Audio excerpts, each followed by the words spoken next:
Hello, English in action. Hope all is well. So, I'm in London right now, and I'm so ridiculously happy. Yeah! Actually, a great deal of why I'm ridiculously happy actually has to do with the fact that I had pretty much a ridiculously hard time getting over here. Like, flight's been canceled. Here, let me give you a ticket on another airline, except I'm going to tell you a terminal that's all the way down there when you need to be right here. Type of not getting on the plane almost sort of hard time. But anyway, I'm staying in a house in Shepherd's Bush, which is this section of London, like here. So it's kind of far away. And apparently it's kind of sketchy. My friend John Joe, when I told him I was staying here, he's like, there's only one way you can describe Shepherd's Bush. It's fucking crack. But, it's right near a tube station, and it takes like 10 minutes to get into town. So I can put up with some sketchy, really. We're supposed to make these things about like literature and other logophile, bibliophile things, right?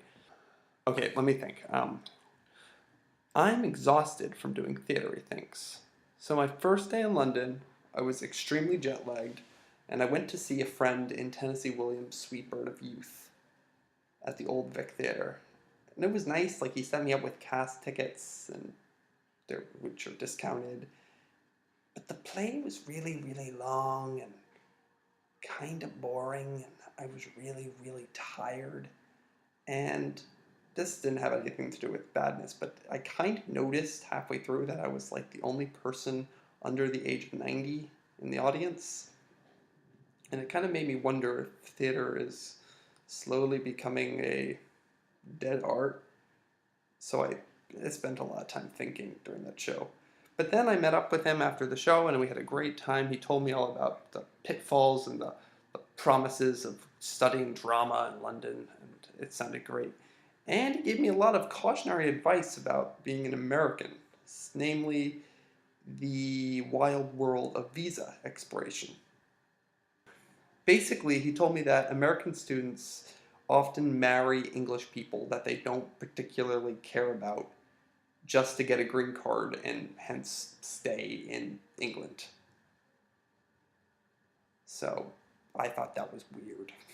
And then I went just yesterday to Stratford-upon-Avon to see Titus Andronicus, which of course is like the Tarantino Shakespeare, and this being like the Tarantino Shakespeare production of the Tarantino Shakespeare play. Because a lot of times it's performed very like, ooh, I've lost, because it's all about like, the main character has to chop off his own hand on stage, and his daughter is like also handless and has her tongue chopped out. When she opens her mouth, like blood famously drips out.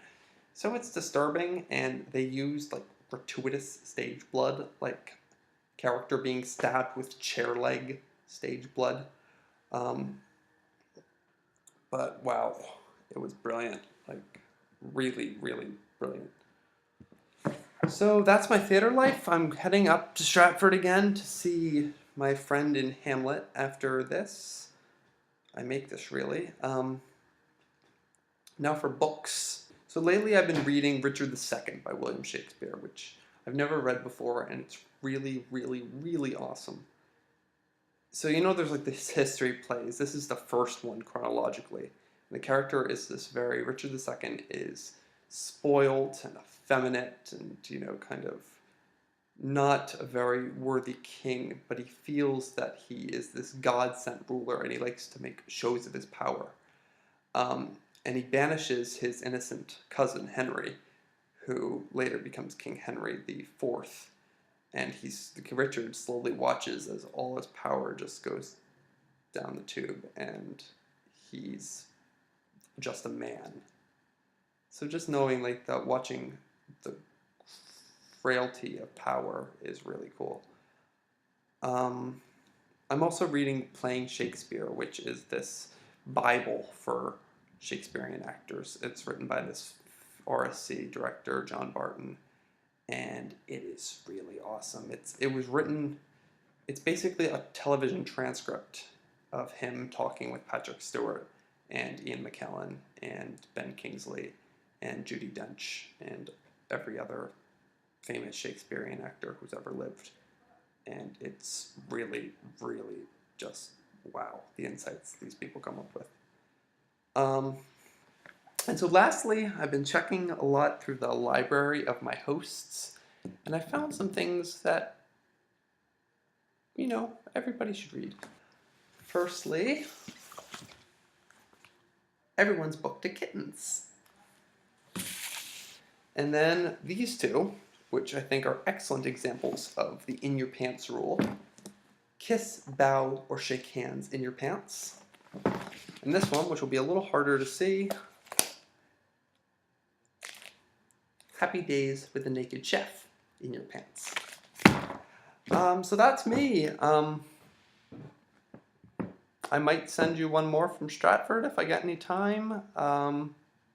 But otherwise, I hope you guys are having a fantastic time. What are you up to? Send me some stuff. Tell me what's been going on, what you've been reading, what you've been doing, how you're living your lives. Love to know all that. So yeah,